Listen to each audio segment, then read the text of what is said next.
semua, perkenalkan nama saya Gracia Tiffany Septiana dan ini anggota kelompok saya. Hari ini kami akan mempresentasikan risk assessment pada PT Mas Wahana Citra Buana Internasional, yaitu Hotel Pacific Palace Batam. Yang pertama yaitu profil perusahaan. Perusahaan ini didirikan pada tanggal 25 Desember 2003 di bawah pengelola PT Mas Wahana Citra Buana Internasional.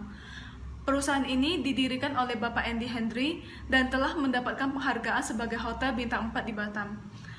Hotel ini memiliki pemandangan laut yang menarik ke arah Singapura dengan desain bangunan unik yang didasari mitologi Yunani dan Neptune, dewa laut.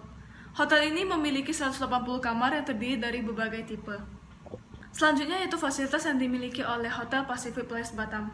Yang pertama yaitu kamar tamu, ballroom, ruang rapat, restoran, lounge, spa, diskotik, KTV, dan concert hall. Selanjutnya yaitu tujuan assessment.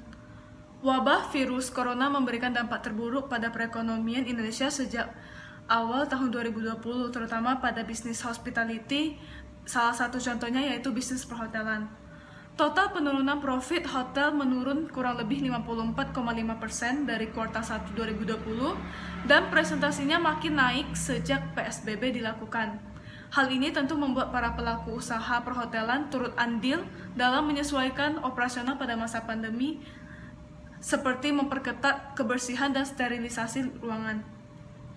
Nah, jadi kali ini kelompok kami memilih Hotel Pacific sebagai salah satu perusahaan hotel Batam yang terdapat langsung sejak wabah COVID-19. Nah, adapun tujuan asesmen yang telah kami rangkum menjadi 5 poin penting. Yang pertama, membantu pencapaian tujuan organisasi dengan analisis resiko. Yang kedua, kesinambungan pelayanan kepada pemangku kepentingan atau stakeholder. Yang ketiga, efisiensi dan efektivitas aktivitas. Yang keempat, dasar penyusunan rencana strategis pada masa pandemi COVID-19. Dan yang terakhir, yaitu menghindari pemborosan sumber daya yang tidak diperlukan.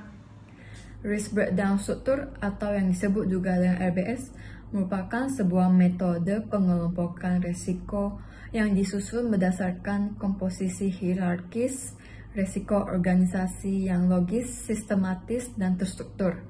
RBS ini bertujuan untuk memberi kejelasan pemangku risiko dan meningkatkan pemahaman risiko organisasi.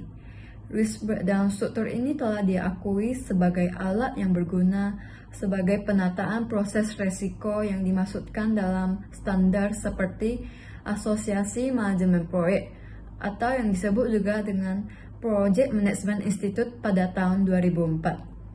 RBS ini juga memiliki kesamaan dengan Work Breakdown Struktur atau yang disebut juga dengan WBS, di mana WBS ini berfungsi sebagai cara untuk menentukan eksposur risiko total proyek.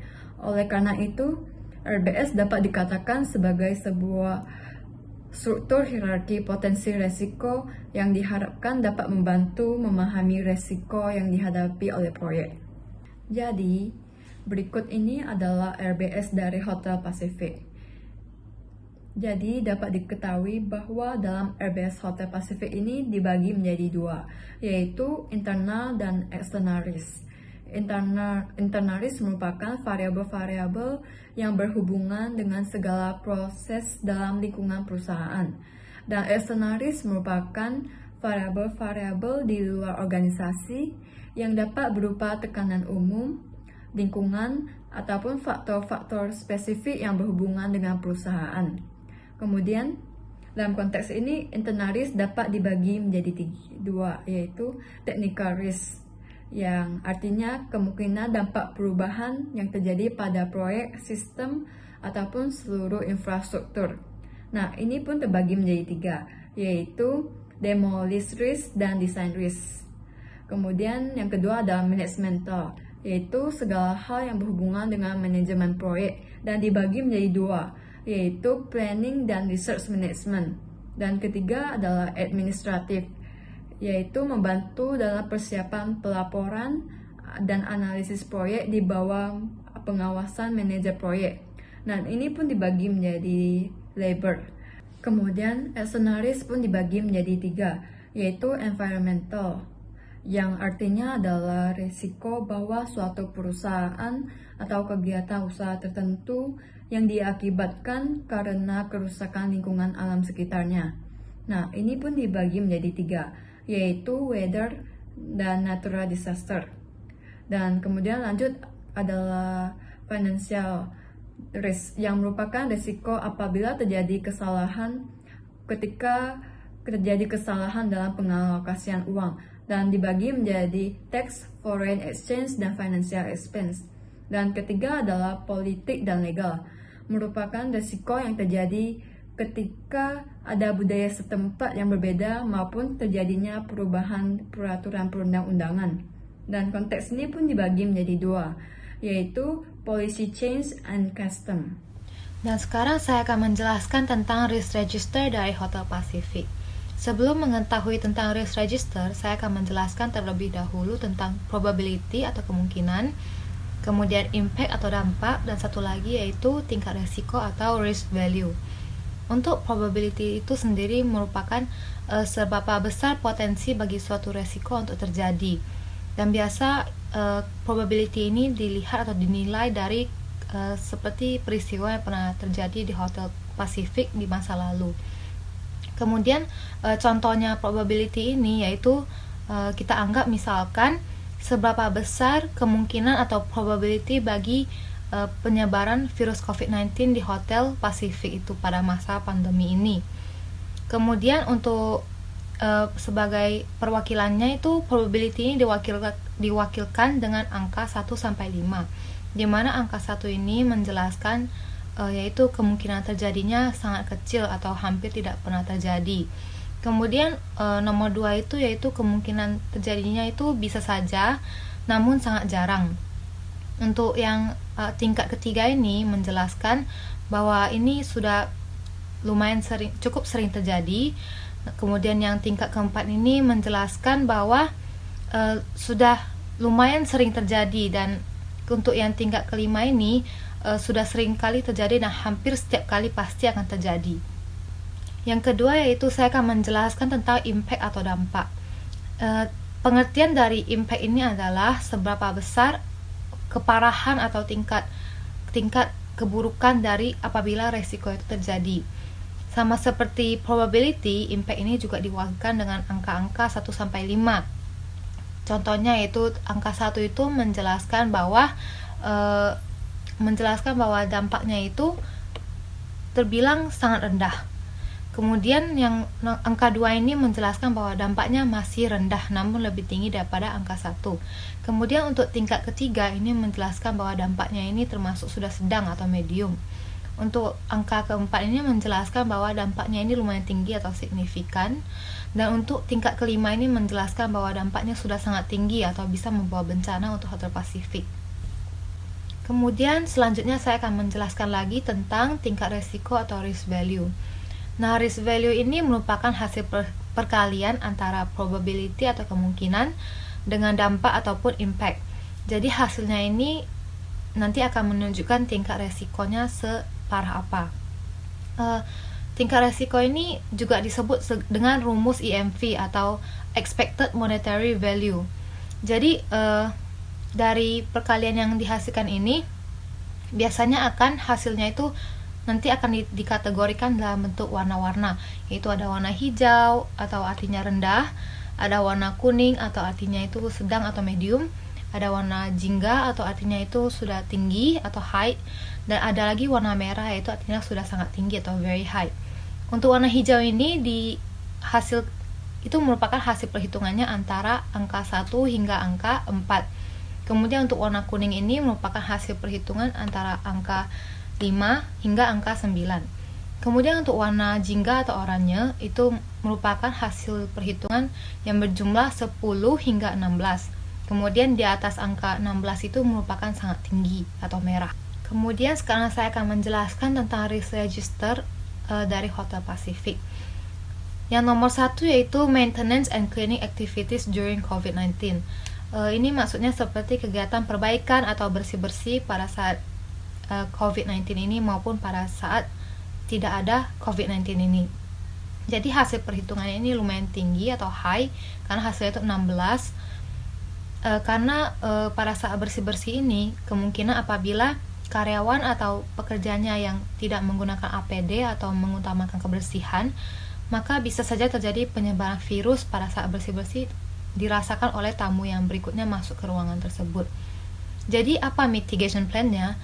Setiap kali tamu sudah check out atau keluar dari ruangan, ketika pekerja hendak membersih ruangan, maka mereka harus menggunakan APD yang lengkap. Kemudian sebelum itu juga mereka harus disinfektan diri sendiri supaya lebih terjamin kebersihannya.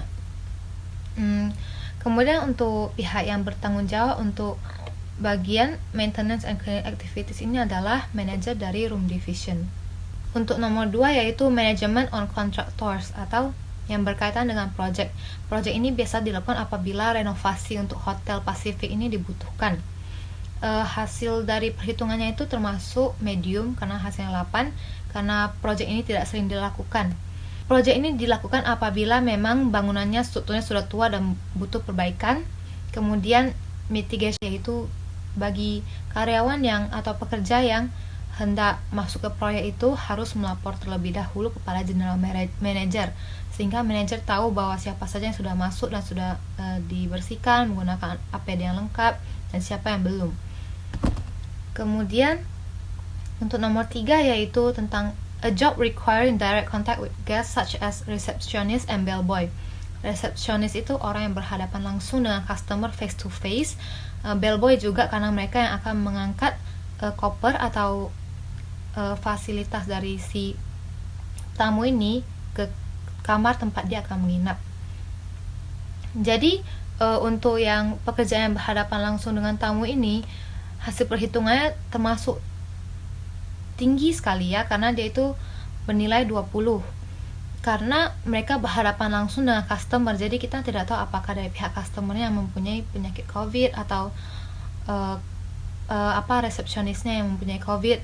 Kemudian selain COVID ini, kalau misalkan tidak ada COVID, maka ini juga tinggi sekali efeknya, karena mereka yang berhadapan langsung dengan tamu secara tidak langsung berarti mereka mewakilkan image dari Hotel Pacific terhadap tamu. Jadi apabila pelayanan dari resepsionis dan bellboy ini baik, maka customer akan berpikir bahwa Hotel Pacific ini adalah hotel yang memiliki pelayanan yang sangat baik. Jadi mitigation plan-nya apa? Setiap pekerja itu harus diberikan training secara regular oleh trainernya supaya mereka bisa menjaga image baik dari Hotel Pacific itu. Kemudian untuk pencegahan ketika COVID-19 itu, pekerja ini lebih baik diberikan work shift atau pergantian pekerja. Kemudian pada saat mereka shift itu, mereka harus mengganti peralatan-peralatan yang telah digunakan oleh pekerja sebelumnya supaya tetap menjaga kebersihan. Kemudian harus menyediakan hand sanitizer di resepsionis agar kalau misalnya tamu membutuhkan maka mereka bisa memakai, ataupun kalau misalnya resepsionis itu sendiri juga butuh untuk memakainya. Kemudian mereka juga tetap harus menggunakan APD yang lengkap supaya tetap bersih. Jadi pihak yang bertanggung jawab untuk resepsionis dan bellboy ini adalah manajer dari front desk Hotel Pacific. Kemudian untuk nomor 4 yaitu permintaan konsumer yang terus merubah. Maksudnya itu yaitu kalau misalnya pada hari-hari besar maka permintaan customer pasti akan tinggi seperti hari Natal, Chinese New Year, atau pada saat Idul Fitri, hari-hari besar seperti itu, karena pasti banyak keluarga dari luar kota yang datang ke Batam kemudian memerlukan penginapan apabila ruangan di rumah keluarga atau kerabatnya itu tidak cukup. Jadi Hotel Pacific ini bisa saja menjadi pilihan dan permintaannya lumayan tinggi. Kemudian untuk hari-hari biasa di luar hari-hari besar, pasti permintaannya akan lebih rendah daripada pada saat hari besar. Kemudian untuk selama COVID ini, permintaan di Hotel Pacific sudah pasti akan menurun pesat. Kenapa?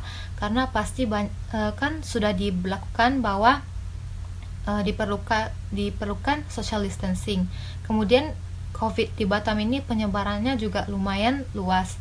Jadi pasti banyak sekali orang dari luar yang tidak berani ke Batam dulu sementara waktu COVID-nya reda. Jadi permintaan hotel di seluruh kota Batam pasti menurun. Jadi mitigation plan-nya apa? Hotel ini bisa melakukan promosi untuk staycation bagi warga yang tinggal di Batam. Jadi siapa tahu mereka yang sedang bosan bisa tinggal di hotel namun dengan biaya yang ekonomis.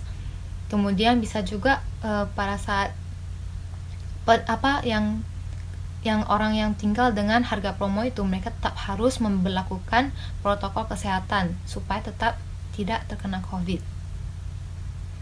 Kemudian untuk nomor 5 yaitu tentang new regulations from government, yaitu pemberlakuan hukum baru untuk Hotel Pacific.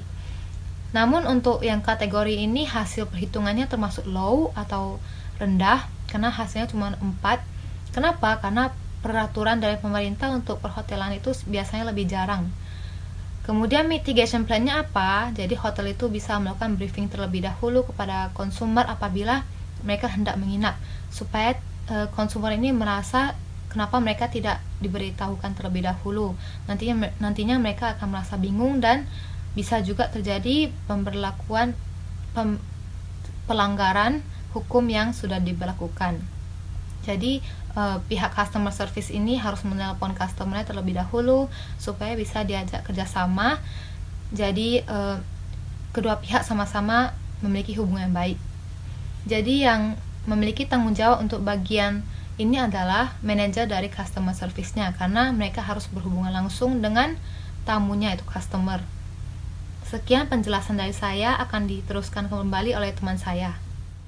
Baik, saya akan menjelaskan tentang risk event dan trigger. Nah, saya akan menjelaskan satu-satu apa yang ada di dalam tabel tersebut. Nah, pertama ada yang risk event, probability, risk trigger, risk impact, dan possible risk response. Nah, possible risk response ini ada dibagi menjadi 2, yaitu strategi dan response plan.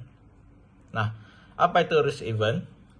Itu sebagai apa yang berpotensi sebagai kerugian atau apa yang menyebabkan potensi kerugian.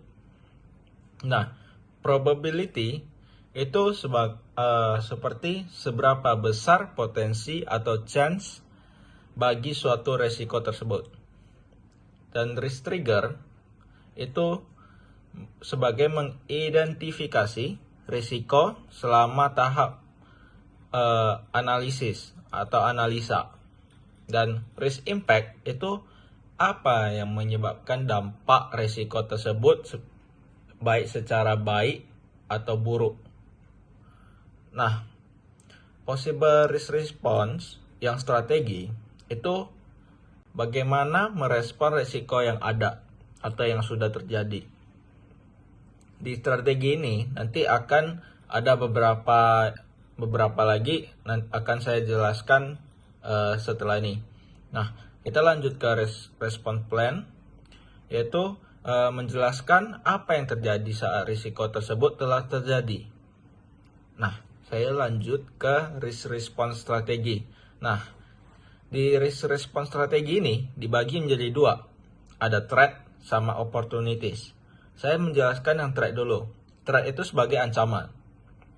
Nah, threat dibagi menjadi 3, yaitu avoid, mitigate, dan transfer. Avoid itu menghindar suatu resiko. Dan mitigate itu mengurangi resiko atau resiko yang masih bisa terima, itu kayak suatu resiko yang udah telah terjadi, tetapi itu resikonya itu masih bisa diterima, kayak not really a big deal gitu.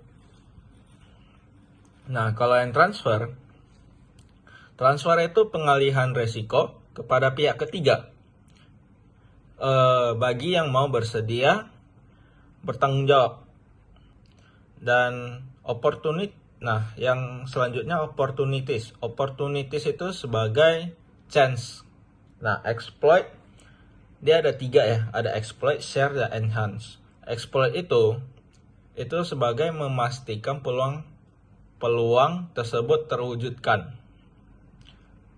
Dan share itu membagikan suatu peluang kepada pihak ketiga atau pihak lain yang mampu memaksimalkan kemungkinan plan tersebut terwujud dan meningkatkan potensi tersebut. Dan enhance itu mengubah ukuran dari resiko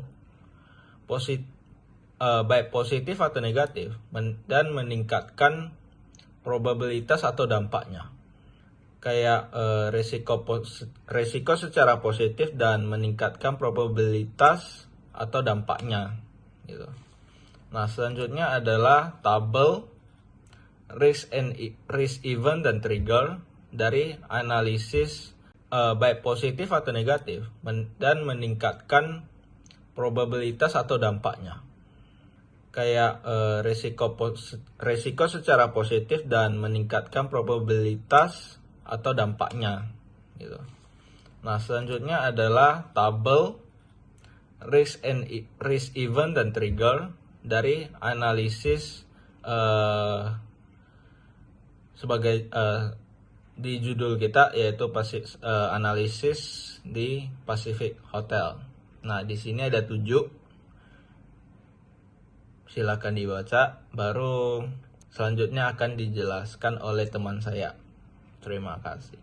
Selanjutnya kesimpulan umum. Nah, di sini dapat disimpulkan bahwa risk assessment atau penilaian resiko merupakan metode sistematis dalam melihat aktivitas kerja, di mana kita bisa memprediksikan apa yang akan menjadi buruk dan mengendalikan pengurangan terjadinya kerugian, kerusakan, serta cedera di tempat kerja yang mungkin dapat merugikan banyak pihak.